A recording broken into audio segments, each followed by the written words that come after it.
What type of assets should we consider putting into a trust? So remember two types of trusts.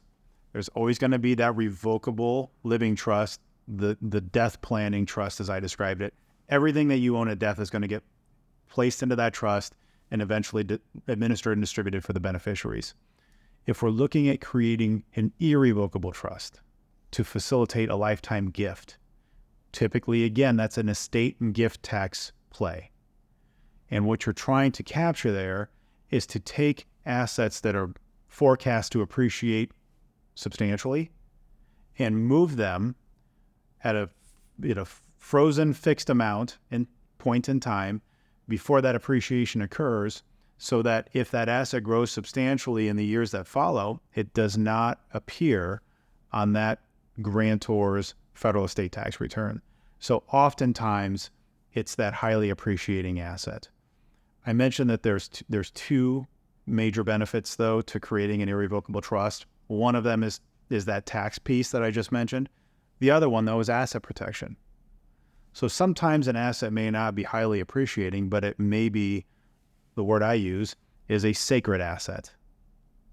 Maybe it's the farm. Maybe it's the lake house in the Black Hills.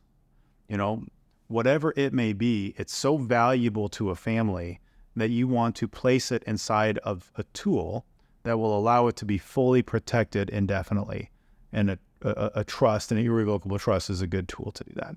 Can you talk about what it's protecting it from? Absolutely. It's a great question. So what does a trust protect assets from? The cliche that I always use is a trust protects those assets from the beneficiary's creditors, predators, inabilities, and disabilities. Okay? The most common being creditors, and the most common creditors that we see being divorcing ex-spouses and potential, third-party creditors, from bank debt to bankruptcy to medical expenses that, cannot be paid for.